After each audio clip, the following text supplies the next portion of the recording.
Have you ever played on the phone and did a prank call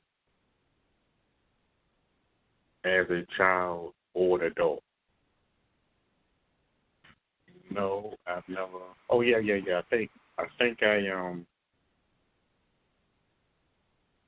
I remember I was calling 911. So the commercial came on. Said call 911. And I never called 911 before, so I had called it to see what does it do. And the lady answered, and she said, 911, what's your emergency? And I hung up. So 911 has a protocol that if you get a silent call and a hang up, that they automatically send the police. So I don't know how they knew the address, but they had the address down to the apartment number and came banging on the door. So my mother came to the door. They beat him so hard. Every time they banged the door, a little bit of daylight was coming through the crack of the door. And she said, who is it? And they said, police. This was back in like the late, no, it's like the early 80s. Not, I want to say late 70s, early 80s. And they said, we got a call about somebody call 911. She said, no, everything's fine. You got kids in the house. My son, or tell your child not to play with 911. So, and my mama used to work MTA security at that time. She hit me with that belt. What? Douche? You know. So that there again is chastisement, not knowing why. That happens a lot in black families. You're supposed to explain. Well, you know, you're not supposed to do this, you're not supposed to do that. So I'm going to be like your grandfather would explain it. And then beat that ass. Women, they just beat it. Pop, pop, pop, pop, pop, pop. And then when they finish, and don't let me tell you no more. But she didn't tell nobody nothing. Nobody don't know what the beating was for. They just say just a crazy somebody, a crazy bitch, you know. But you don't say it to your mama.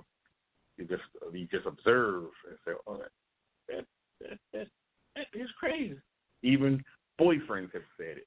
When the girlfriend go off and slap the head to the point where your neck says, get the kink out your neck. Yeah, they thought it. Wow, what the hell wrong with her? And they just walk out the door. They don't say nothing because they're so stunned and shocked. They walk away. What the hell was that? Get out of here. You know, and they walk out. So no, have I purposely played on the phone? No, playing on the phone. I just was experimenting to see what does it do. What say you, Green?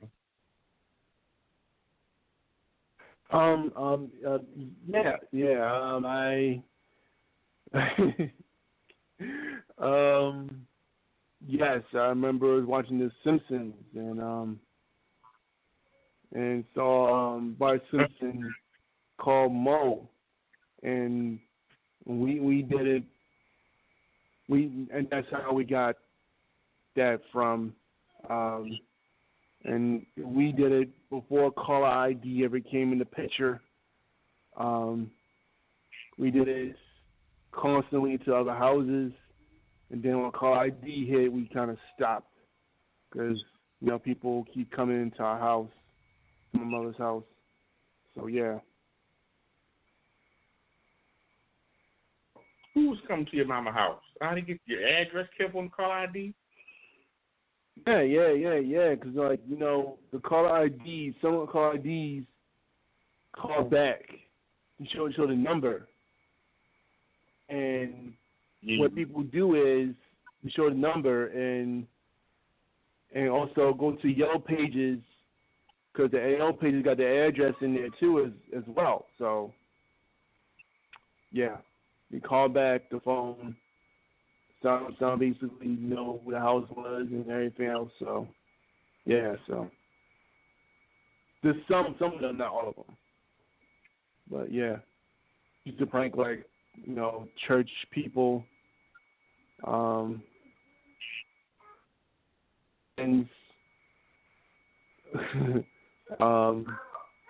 do like fake 911 calls to their houses and stuff. So yeah, and call the place, say your refrigerator running, better go get it.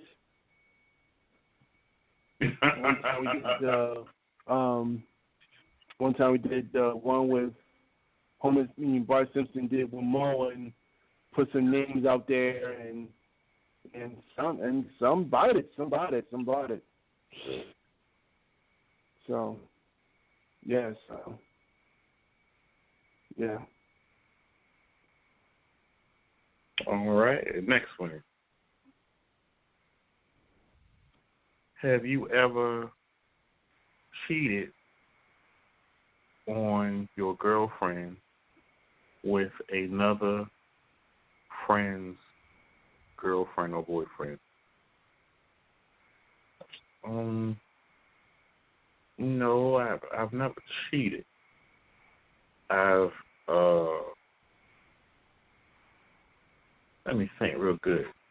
I went to the prom. Well, ROTC had this thing called the military ball. Now, military ball, anybody who was available to go could go, and it was at the Fort Meade Audubon room or Audubon ballroom, whatever. It was pretty much the officers' club. That's all it was. It wasn't nothing major. And they danced. A lot of retired officers were there. The instructors mingled with the other instructors from other schools and just danced. So it was this young lady I danced with. I didn't know she was somebody's girlfriend, but it wasn't anything sexual, so that wasn't cheating. It just was a dance. And I've never been a Patrick Swayze or a John Travolta, so I just moved my body to the beat. And they like it. Even with Leadership Weekend, they would have a party on Saturday night before we left on Sunday afternoon. And me being a Christian, a lot of the things that I was seeing, I found to be inappropriate, unchristian. There was this one girl sitting in the guy's lap, and she was bouncing in his lap. To me, that's not dancing. From what they told me, it was called freak dancing. I have no idea what that means. It's like I said, I wasn't raised into nonsense, and we were not raised in the realm of promiscuity. So went out there being sexual or public displays of being sexual. Of course not. You don't do that. And that makes the girl look like a cheap whore, basically. Because that's all she's doing, sitting in the guy's lap, giving a lap dance. That's what it looked like to me. And we're on live radio, so I can't say, what's the word I can say? Juice. I can say the juice. And the juice was running down the boy's leg. It had some shorts on. So, yeah, I didn't want nothing like that because I know my juices are potent. And I didn't want no responsibility and still be in high school, if you understand what I'm saying. And I don't play games like that. So, to this day, that's what they do. I don't know how they went from class to no class. They're doing things that they see on television, that they see on videos, and they see rappers do it, and they start doing it. And like I've always been mature for my age, so even as a high school student, I had a mind of a college student. And the first thing I would think of when I would see women, this is some man's daughter. How does she represent her daddy? Or maybe her daddy not in her life. What if this was my daughter? You know, because you're treating the women as you would want the women to be treated by another man who is seeing your daughter.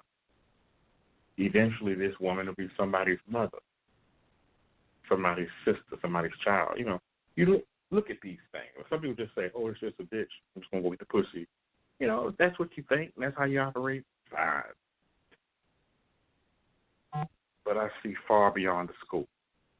So she hopping in everybody's lap, and then she going to hop in somebody else's lap. I sure don't want to hop in my lap. You know, I'm just not that guy. Now, if she was hopping in my lap first, and then she went and hopped in somebody else's, it wouldn't bother me none. But I don't want to be no second, third, and fourth choice. No leftovers. Somebody done wet your butt and you put your wet ass in my lap. No. It's nasty.